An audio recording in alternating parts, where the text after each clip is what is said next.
Good day and welcome to today's edition of Christians in Politics, reaching you live from the studios of Advent Cable Network Nigeria Television, ACNNTV. I am Smart Simon. Today we shall be examining the decision of the federal government on partial reopening of schools for graduating classes. And with me to do justice to this is Mr. Oseloka O. Zekora. He is the immediate past chairman, governing council of the Federal Polytechnic Offer, Kwara State. You're welcome, sir. Thank you very much. Glad to be here. Viewers, please, we'll be going on a short break. Stay with us.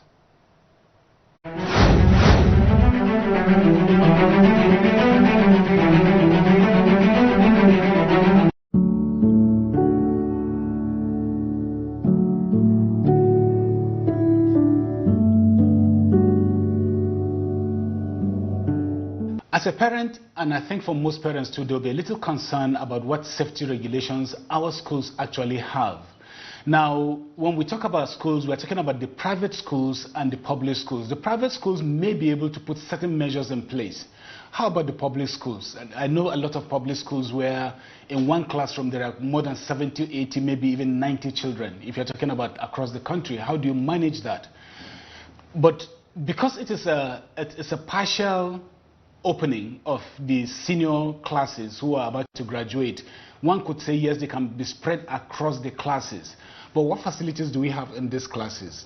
So remember that the issue of the corona pandemic is where children can carry the virus. They may have symptoms, but they will still bring it home. And you know how children are. So yes, this is a major concern for most parents. I'll be concerned each time my child goes out and comes in. So there will be two issues here. One is, how long will they be in school before they graduate? Are they going straight? Are they going to do some classes before their final exams? Especially our concern is with the SS3 students. Where do they stand? They should have been graduating this July, but we know that even the WAEC has not yet been written. And those WAEC centers, how are they going to be? So actually, the truth of the matter is there are so many questions that parents have that we've not heard from government yet. And the earlier we got this out, the earlier the Federal Ministry of Education and the State Ministries of Education let parents know clearly what those instructions are for schools and what precautions need to be taken, then I think it will help a lot. But much more again will be, how soon will the schools resume? Will they be resuming in September?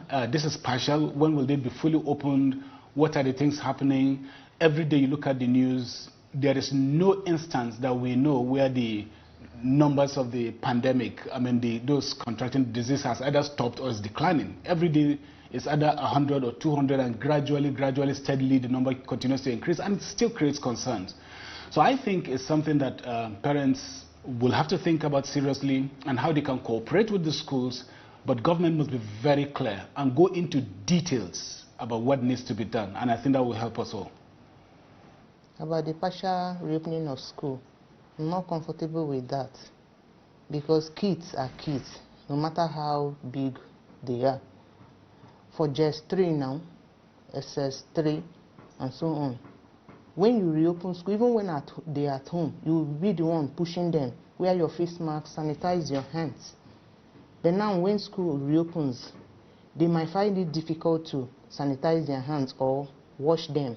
So my advice is that they should keep it longer. Maybe by August, we will see how far we've gone with the COVID of a thing before government can say, okay, let's reopen school for those that are taking exams.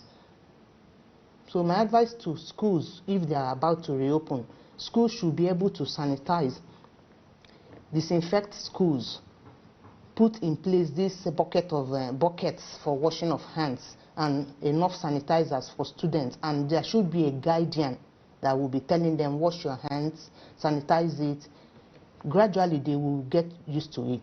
Concerning the opening of schools, first of all, as a parent, we understand that yes, the children staying at home it's not a good thing for now. We have the challenges concerning the education. However, opening schools at this period of time will be something that is really premature, because as children, we can't in any way guarantee that they will be conscious of taking care of all the precautionary measures that are put in place. So leaving the children to go back to school at this period of time will not be the right thing. I think what we need to do is, first of all, to ensure that proper measures are put in place in all the schools. Both the government should have time with the school authorities and put in place good measures and ensure that those measures are taken care of. And then, apart from the school, even the society, I think there's still that apathy, because many people still don't believe what is happening. And the children, as being with the parents for this period of time, they also have that understanding that all this thing is not what is actually happening. So I think one, we need to first of all put in place good measures at the school level. And then if the schools are opening, there should be a way of staggering the school session. If it demands maybe putting some students in school for 2 days, and then the other days of the week they are off while others are in school, so that at least to space up the classes. That would be a good thing. And then the other one is that all the schools, the water system, because most of the schools don't have these facilities. But these things should be in place so that the schools also will have good facilities. I think if we do that, we can now begin to talk about opening up the schools.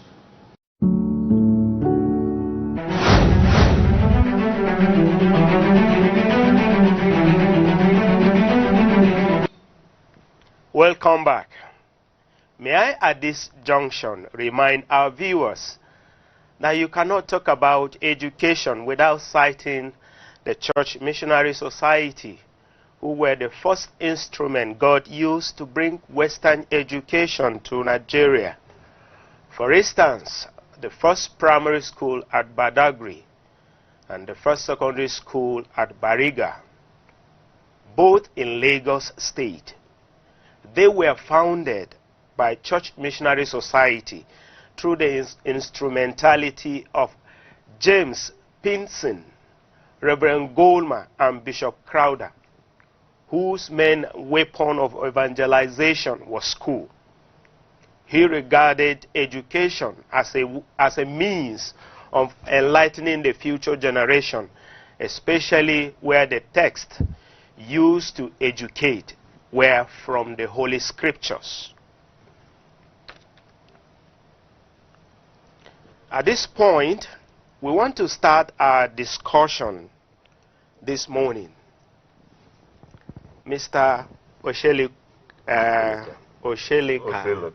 Oseloka, thank you so much. Please, what is your take on the reopening of schools? First, let me say that COVID-19 is real. COVID-19 is a dangerous virus. COVID-19 has made millions of people sick all over the world. And according to statistics, we have hundreds of thousands who have died as a result of COVID-19. It is a pandemic, which means that it's a virus that has traveled over continents to various areas. That's right. And it's being spread at very astronomical rate. And it's an unseen virus, which makes it very dangerous. And so it's a disruptor. It has disrupted businesses. It has disrupted office work. It has also disrupted our school system. Yes. And people, of course, in such a situation, there's anxiety. People are unsure of what to do next. And there's also a lot of fear. And then there's also that skepticism from people who think that this is just a hoax. Several people have described it in several kinds of manners in unbelief. But let me restate that it is real. And it is a dangerous virus. Yeah. And so we must take care in all that we do. And concerning schools reopening, which is what we have come here to do, it is something that we should not take lightly. It is something that we should take measuredly and be careful on how to exercise that action of reopening our schools in order to keep our children safe, keep their teachers safe, and the children especially should be safe. They constitute our future generation. That's right. If we throw them out into the open like that, and we get a lot of them maybe die as a result of infection or being infected by the COVID-19, that means that we are actually putting our future in danger. And that is why the schools reopening must be taken with all carefulness. Okay. Thank you very much. All right. Thank you so much. Now, will you say that our educational sector is ready for the school opening? And if we can compare that with other countries who is considering to open their schools, or they have done it already, do you think we are ready? Because this is Nigeria, sir. Yeah. Well, let me put certain things in perspective. That's right. Almost all over the world, the schools are shut down. There are some countries, because of the level of their IT and science and technology, are holding what we call e-learning. But I can tell you that in the United States, for instance, in the spring of this year, that's April, 48 states suspended in-person classes for the remainder of the academic year. Okay. So also in Britain, where all public schools and including private schools are closed down for the time being, there is a hint that they may be preparing to open in-person classes as of September of this year.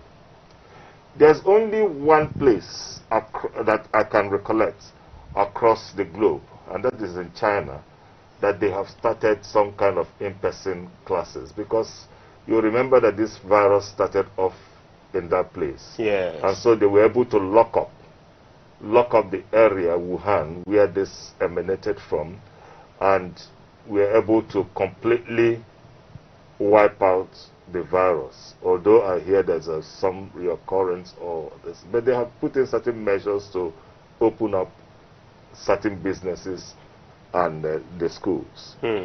But across the world, there is disruption. But what the developed world has done is to depend more on e-learning. Okay. The online classes that they have opened up, through which they kept the students busy, and then were able to also deliver classes onto them from their homes. In Nigeria, we have the Federal Ministry of Education has put in place a lot of e-learning capacity that both primary, secondary, and even the higher institutions were instructed to open up e-learning portals to deliver learning to students.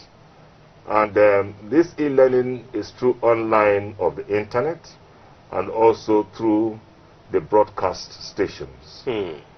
However, there has always been the question of access, because unlike the developed world, we are struggling here.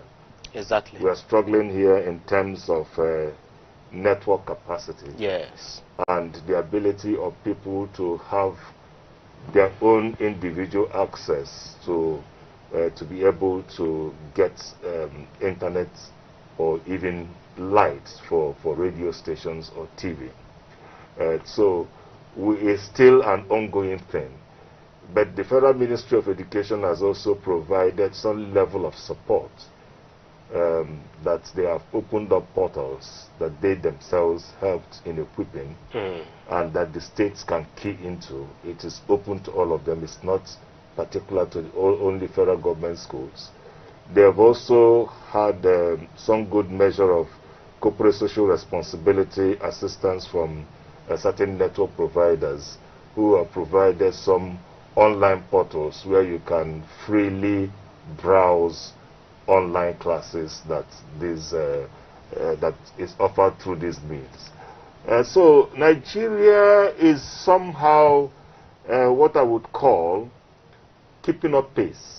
Okay. It is not that we are fully at par with what happens in the developed world. Okay. But in accordance with our capacity and resources, I commend the Federal Ministry of Education thus far for rising to the occasion to see what can be done to ameliorate this situation that we find ourselves, a situation that the whole country and in fact the whole world was not prepared for.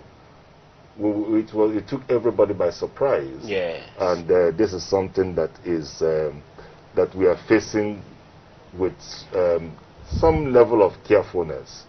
I would say that as for the reopening, I do not think that right now we are ready to reopen in-person classes. Okay. And that is why that the Federal Ministry of Education that is giving the lead on how to go about it is also approaching it with all caution.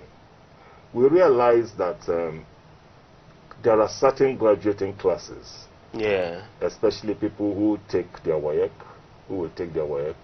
people who will take their junior secondary school certificate examinations, NASTEP and all kinds of exams.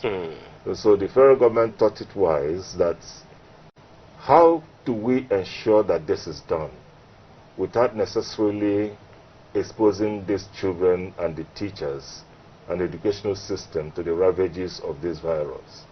And so they have put up certain kinds of guidelines that perhaps, as we discuss, I'll be able to share with us as to how we can safely do partial reopening for graduating students, just for them, maintaining certain protocols that will enable them to do it safely. All right. Thank you so much, sir. Now, I will be glad to hear about the guidelines, because we need to educate our viewers what needs to be done. Yes. But, sir, you said you don't think we are ready. Do you think even both public and private schools, none of them is ready for this? Because I should think that some private schools in this country, they are better in terms of facilities and what a few. I should think that they should be able to put some measures in place. Okay, let me just say this. You know, in a normal class environment, there's a ratio of students per teacher. Yes. Of students per class. Mostly, we have some elite such numbers. Yeah. Yet, even just on the basis of such numbers alone, we are unable to keep the social distancing. That's right. That we talk about. That's right. I'm supposed to be, that's why I still have my the face mask on. Yes. It's supposed to be that I put my hand there before another person should be able to also put. So that's space out. Even at these elite private schools, both primary and secondary schools, or even universities, they're unable to do this with the class spaces that they have. So on that alone, they fail that test of full reopening. Okay. They fail that test of full reopening. Now, there are other things that I'm not too sure that they will need to put in place. For instance, all schools must have hand washing facilities. Yeah. They must have body temperature checks that you use to check students as they come to school, and the teachers and the administrative staff. They also have to have body disinfectants, which is one of the things that was put in China. When students come, they pass through a body disinfectant machine, and then at all entry points, then and including hostels, classes, and what have you. While the premises should be decontaminated on a regular basis, and the maintenance of highest levels of hygiene, and of course what I've said earlier, I mean ensuring that there is social and physical distancing in class sizes and meeting spaces. Now, I do not think that there is any of them that can really have all this in place.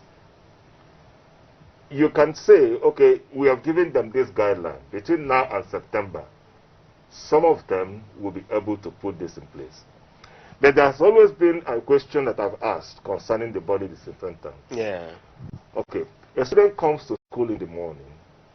Let us, peradventure, assume that that student or that pupil is an asymptomatic carrier of the COVID-19. He passes through the disinfectant.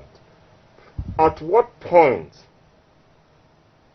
does the disinfectant that he has gone through stop working, that he can begin again to spread the virus? Because apparently he will stay in school for all of about 6 hours to 8 hours in a day. Or is it going to be that science has been able to determine that if you pass through that disinfectant, it will last for 30 minutes or 1 hour, and then you have to come back again and go through it? I don't think so, because this is something that we are still kind of grappling with. It's a new thing. In fact, as you're analyzing this, I could see the danger, you know. It's a new thing. So we mustn't take risks for the sake of taking risks. I can tell you that this will not blow over until late this year, when we have a vaccine and people there's students, people have these vaccines, like they have measles vaccine, yellow fever vaccine, and all the rest of them. And then those vaccines are able to protect you, that even when you contact this virus, it's able to fight it off your system. So we must be careful. In developed world, even in the UK, they are preparing to open schools in September. And they have put certain protocols into place, which is part of what I have just said now. They have the one strict hand washing policies, promotes what they call the catch it, bin it, and kill it for coughs. When it approaches, there is an approach to students that they find, or teachers that they find, that have coughing or sneezing. Now, not all coughing and sneezing is as a result of COVID-19. We must make that clear. That's not that. So we know people now, when you see someone cough, you kind of there's this fear. But not all coughing and sneezing. But we take precaution. Because through coughing, the highest level, through coughing and sneezing, the highest level of the spread is done. So I think that the reality check here is for us to exercise caution and be patient. This will blow over. All right, sir. Thank you so much, Mr. Zikora. Who should provide this basic necessary requirement to the schools? Is the federal government doing that, or the schools themselves is doing it, since they are reconsidering and even saying that the classes that are writing exams should resume? Who should provide these things? That's a tricky one, but let's make this clear. Education is in the concurrent list. And because it's in the concurrent list, it is the for it is shared between the federal government, between the state governments, between the local governments, and then the non-state actors, which are the private schools. Yeah. And basically, you must also realize that education takes huge investments to do, huge funding. That's true. The federal government cannot on its own provide all this. They can help to a certain level. They have done policy-wise. It takes a lot of money, by the way, to get the NCDC working and providing the support that they are doing all over the country. Okay, all right. And now we also, the federal government has many schools that are under them at the tertiary level and also at the secondary school level. So and they also provide a lot of funding also through the UBEC system. Yes. That they share with states and what have you. So inevitably, all hands must be on deck. Everyone must come together. We must come together and put in some resources to help alleviate these issues that we are facing. Yeah. Permit me to use the word, we must all come together to fight this war. Yeah, it's a war. and unfortunately, it's a sad thing that it's an unseen war. You don't know who is carrying it. Exactly. And the person who is carrying it is not your enemy. He did not ask himself to carry it. It so happens that he had been infected. And now he or she becomes a source of infecting others in what we call the community spread. So he's not your enemy. The virus is your enemy. And unfortunately, we can't see the virus. Because if we see it flying now in the air, because it's an airborne virus too, if we see it, we can have something to, even if it's your hand, you can use your hand to block it. It falls on your hand, you can go and wash your hand. Yeah. But you don't see the virus. All right. Thank you so much, sir. Thank you for your thought. So viewers, at this point, we will observe this break. Please stay with us.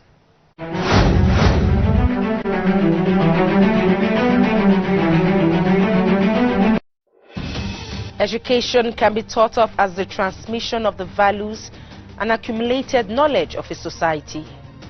In this sense, it is equivalent to what social scientists term socialization or acculturation.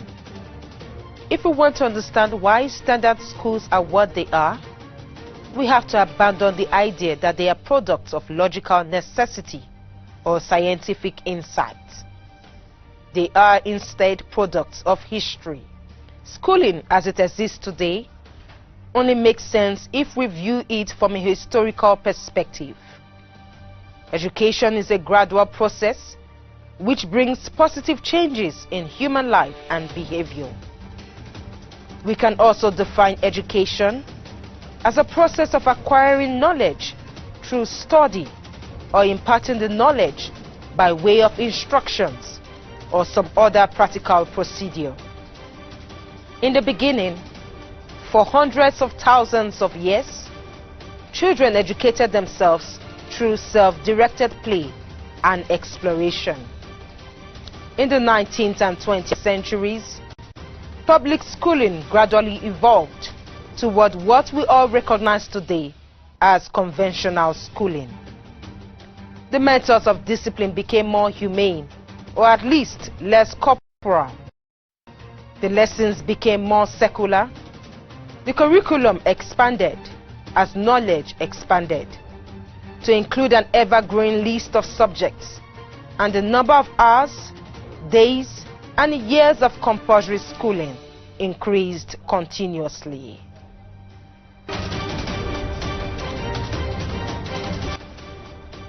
Long before the Europeans arrived, education had been part of Nigerians. The children were taught about their culture, social activities, survival skills, and work. Most of these education processes were impacted into the children informally. A few of these societies gave a more formal teaching of the society and culture. In these societies, there are more formal instructions that govern the rites of passage from youth into adulthood. The youth is expected to have attained the necessary social and survival skills, as well as having a grounded knowledge in the culture. These are the foundations of education in Nigeria, and upon them were the Western education implemented upon. European education was introduced into Nigeria in the 1840s. It began in Lagos, Calabar, and other coastal cities. In a few decades, schooling in English language gradually took roots in Nigeria. During the colonial years, Great Britain did not promote education. The schools were set up and operated by Christian missionaries. The British colonial government only funded a few schools. The policy of the government was to give grant to mission schools rather than expand the systems. In the northern part of Nigeria, which was predominantly Muslim populated, Western-style education was prohibited. The religious leaders did not want the missionaries interfering with Islam. This gave way to establishing Islamic school that focused primarily on the Islamic education. Formal education or formal learning usually takes place in the premises of the school, where a person may learn basic, academic or trade skills. Small children often attend the nursery or kindergarten, but often formal education begins in the elementary school and continues with secondary school. Post-secondary education or higher education is usually at a college or university, which may grant an academic degree. It is associated with a specific or stage and is provided under a certain set of rules and regulations. The formal education is given by specially qualified teachers. They are supposed to be efficient in the art of instruction. It also observes strict discipline. The student and teacher both are aware of the facts and engage themselves in the process of education. Informal education is when you are not studying in a school and do not use any particular learning method. In this type of education, conscious efforts are not involved. It is neither pre-planned nor deliberate. It may be learned at some marketplace, hotel, or at home. Informal education may be a parent teaching a child how to prepare a meal or ride a bicycle. People can also get an informal education by reading many books from a library or educational websites. Unlike formal education, informal education is not imparted by an institution such as school or college. Informal education is not given according to any fixed timetable. There is no set curriculum required. Informal education consists of experiences and actually living in the family or community. Non-formal education includes adult basic education, adult literacy education, or school equivalency preparation. In non-formal education, someone who is not in school can learn literacy, other basic skills, or job skills. Home education, individualized instruction, such as programmed learning, distance learning, and computer-assisted instruction, or other possibilities. Non-formal education is imparted consciously and deliberately and systematically implemented. It should be organized for a homogeneous group. Non-formal education should be programmed to serve the needs of the identified group. This will necessitate flexibility in the design of the curriculum and the scheme of evaluation.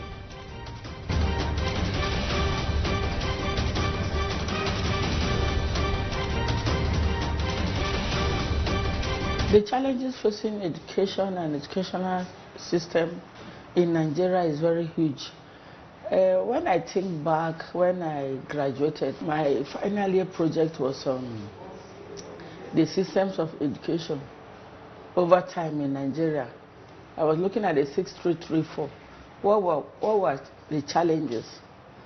For one, if you look at it at the bigger level, I was a victim of a poor educational policy in 1994 as a graduate.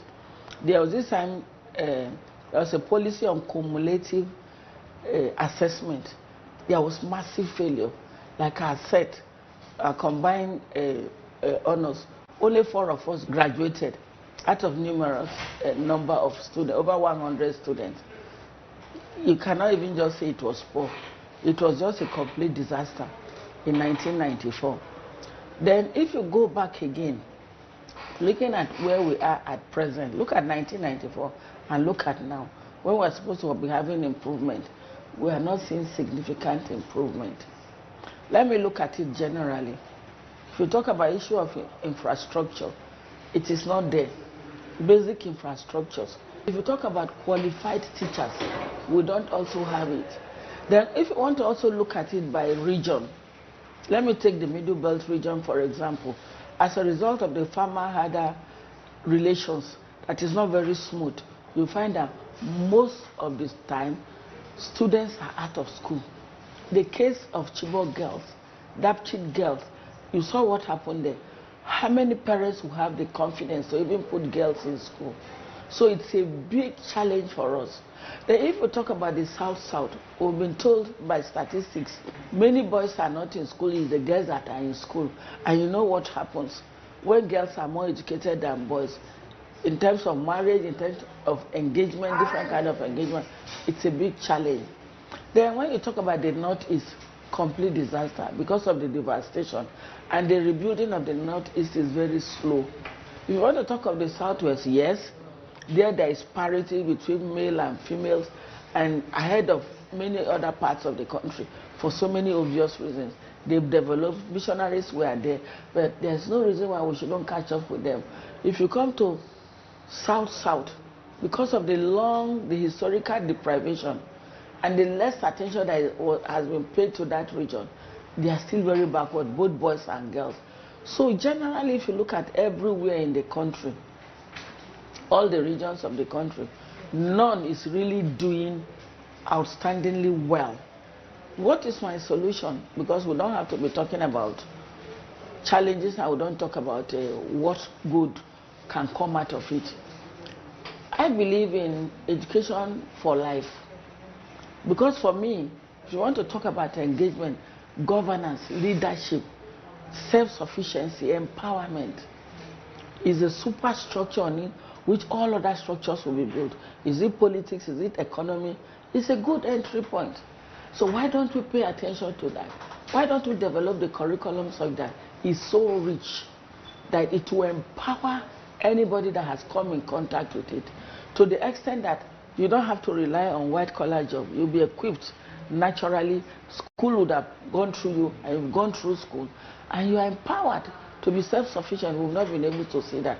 Even the incidences of rape, you find that the educational system has bred several liabilities to the extent that even for just a plate of food, you find people demanding for sex. The demand for sex is too much on both sides, especially the women. The demand on women is so much, putting moral pressure on all of them. So generally, realize that we've not paid sufficient attention to educational institutions, and not just even government alone. Government is not helping matter by taking over the faith-based schools. That is the Christian school and the Islamic school, particularly the Christian school, because they are more in number. If government will only return those schools. Get me right. No landlord will tell you that, okay, simply because we are not around for so period of time, so period of month, I won't count that when I'm doing the house rent. No, they will assume that your time started counting from the very first time you paid the money, which means the house rent is just going, it's wasting. It's appalling. Now, the most painful part of it all, the one that is so painful that I can't bear, I need to pour this out, is the delay in graduation. Most of us now, we are supposed to have been graduates by now, and maybe using our time and doing some other programs that we want to do, maybe before we go for other things like service. But because we are yet to graduate, and some opportunities that have been coming, we would actually miss it because we have actually not graduated yet. So it's so painful that we are still waiting for the government to do something about it. COVID-19 has exposed the education divide in Nigeria. A UNICEF report states that 10.5 million of the country's children aged 5 to 14 years are not in school. Only 61% of 6 to 11 years olds regularly attend primary school. Some states in the northeast and northwest of the country have more than half of the girls not enrolled in schools, as marginalization ensures that girls are deprived of basic education. A struggle was going on prior to COVID-19 to ensure young children stay in school and have access to proper education, as Nigeria contributes approximately 20% of the total global out-of-school population. The COVID-19 pandemic is revolutionizing digital and online education globally, but kids in rural and underserved communities in Nigeria are being left behind as they are not equipped to adapt or transition to the new methods of learning. On 19th March 2020, the Federal Ministry of Education approved school closures as a response to the pandemic. States in the Federation contextualized this. The pandemic has unmasked substantial inequities in the education sector. Private and non-governmental sectors are tirelessly working to salvage this situation. However, one major issue that may stem from this inequality is that these kids who currently cannot keep up with their peers because of inaccessibility to digital tools may never catch up and will continue to feel the effect of this gap long after the pandemic is over. Inaccessibility to digital tools means many children cannot follow the curriculum online during the coronavirus crisis. Children in rural and underserved communities in Nigeria are being left behind as they are not equipped to adapt or transition to new methods of learning. This may result in a severely diminishing pool of young adults who have not garnered the necessary skills to stay ahead in the future. With Nigeria already behind in preparing its young people for the workplace of the future, the effects of the pandemic further exacerbate this issue. Voucher schools may also aid in rapidly improving the education system in Nigeria, addressing the need for more information on the private education sector there, given that private schools are the lead education provider in the states. Voucher schools are schools chosen by students and to which the government provides funding. There may be government or non-government providers or both, depending on the system. Government aid is needed in terms of investing in educational tools of the future, alongside the total revamp of the educational sector. Reforms in the national curriculum post-pandemic will be an effective way to bridge the gap in inequality. Priorities should include the introduction of courses such as coding and robotics, which can usher students into the era of the fourth industrial revolution and prepare them for jobs of the future. In countries such as Nigeria, education should be viewed as a high government priority. Help in increasing awareness of the pressing need for the country's children to be educated, especially those from low-income families, will benefit the country's economy in years to come. Aid provided in this direction can be viewed as an investment in human capital. The more educated a country is, the more productive. Of all sustainable missions, surely the most pressing is to improve lives. And there is no better way to do so than proper and sound education for all.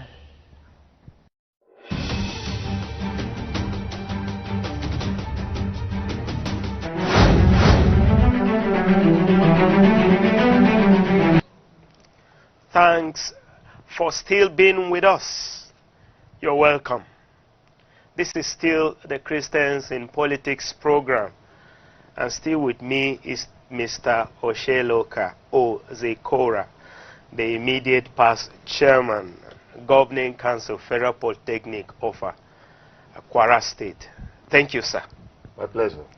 So let's continue by knowing your take on the use of e-learning during and after the pandemic. Let us first of all have it in the back of our minds. Yes, sir.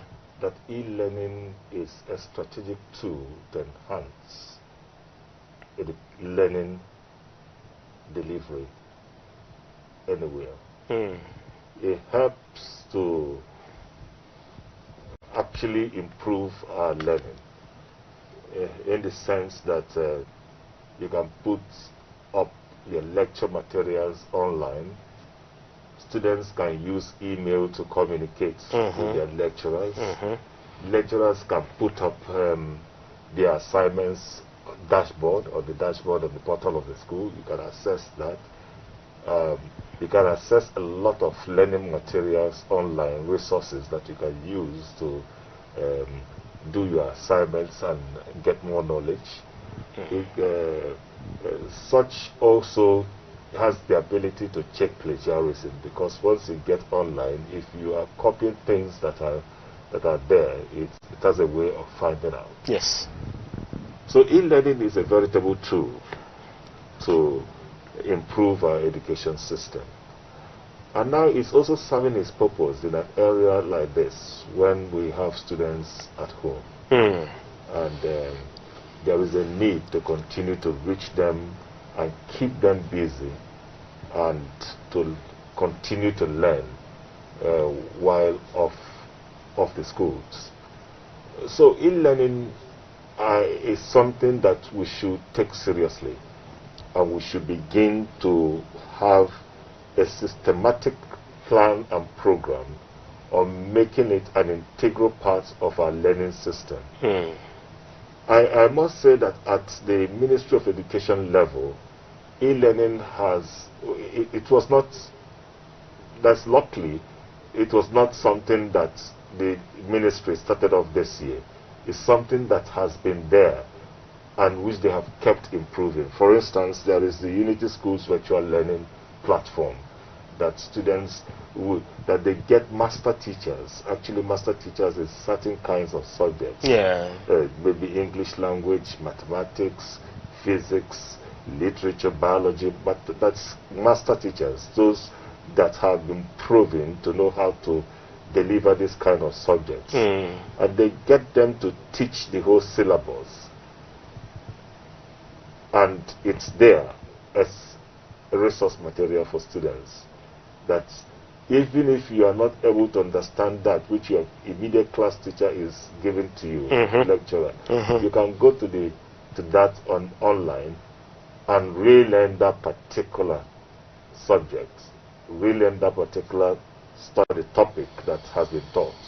So it is something that we have to keep improving. However, there are challenges. There are challenges. So talk about the challenge now. The challenges include the internet connectivity. One is a challenge in terms of cost. That's true. The internet connectivity in the country is still somewhat on the high side, cost-wise. Unlike in developed countries where they have all this broadband already there in existence, in the satellites. Across broadbands built underneath, across the seas, and which are steady and has a lot of capacity to take the various levels of connections that come in at the same time. And they keep improving from 2G to 3G to 4G to the controversial 5G. 5G, exactly. I was going to ask you that. the 5G. Well, that people have ascribed so many things to, exactly. And it's unfortunate, but then that is the society that we find ourselves in. And so there is also the issue of insufficient broadband capacity, which is what we are discussing. It's amazing that even in Abuja, there are areas that you stay in, you are struggling to have other MTN service you or any of the other network providers service you, because actually it is poor. They have poor capacity to even reach those places. So you have that challenge for internet connectivity. Again, when you provide this e-learning via the broadcast channels, we also have the problem that the radio stations also have their various connection issues, that they may not necessarily reach all the kinds of audiences that they have, and even television stations. But apart from the connection issues, we also have the energy-related issues. Now, perhaps it is at this time that the lecture is being delivered via radio or via the internet and this thing, and all through the night you didn't have light. The student didn't have light to charge his laptop or to charge his phone, or to charge the desktop that he's using in the house to study. So how is he able to keep up with the pace of study? So there are so many challenges. Then the limited expertise too that we have. How many of our lecturers, how many of our teachers are IT compliant? Yes. And so there needs that to is another big challenge reskilling. Reskilling. Too many of them still depend on notes that they have prepared over 2 decades ago, 3 decades ago. That's the same thing that COVID-19 has exposed a lot of things. That's the same thing they bring up to teach students. And you take it or leave it. And what it means is that they're giving the students old stuff. And yet that is the kind of thing that they want them to still write in their exams, otherwise they will fail them. Yeah. So this limited capacity is also there. So we must have a vision and a plan to improve e-learning. And through government policies that will at least make it mandatory. Should I take that as your advice to government now? Yes. Your final words? Yes. So if you could repeat that so that they can hear.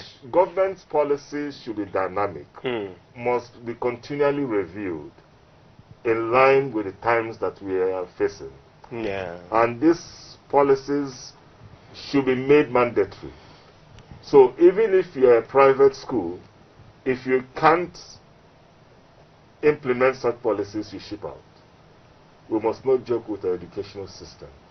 And of course, there should be a system whereby even our corporate organizations should come in to help to deliver education, especially the e-learning platforms for schools.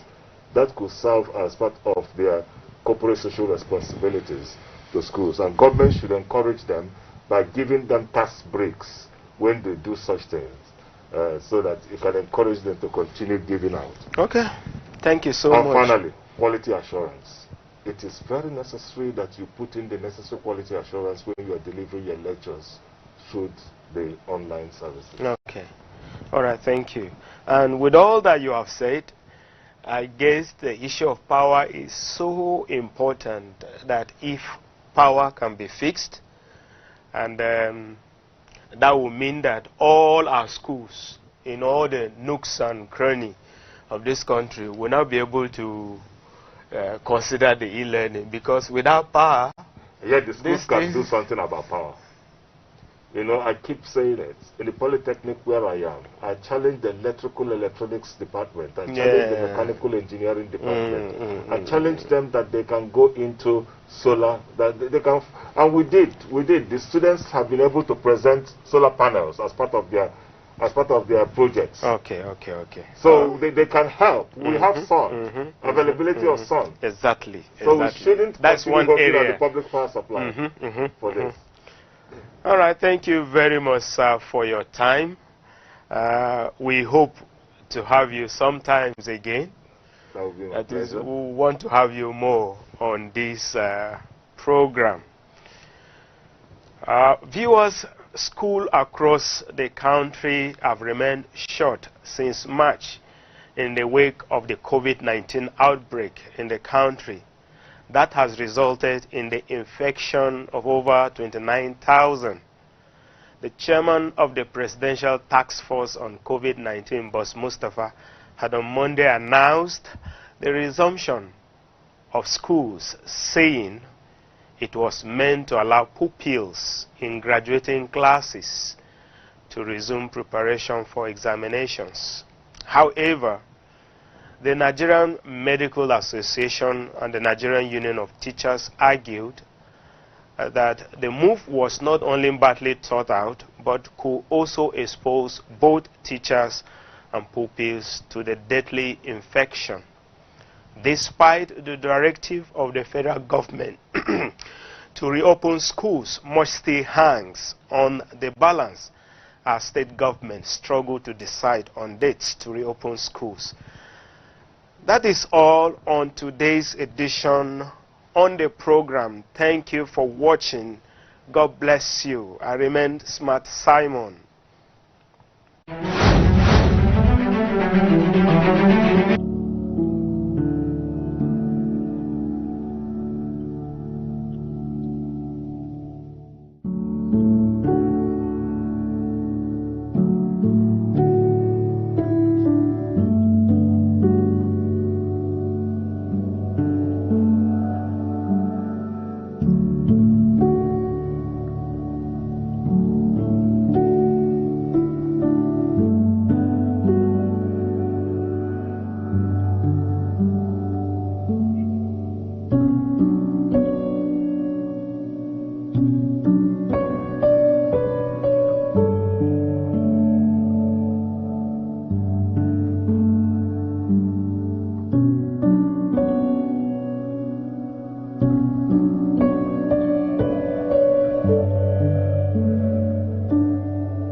The views and opinions expressed on this program are those of the guests and viewers and does not necessarily reflect the views and opinions of the Advent Cable Network Nigeria, ACNNTV.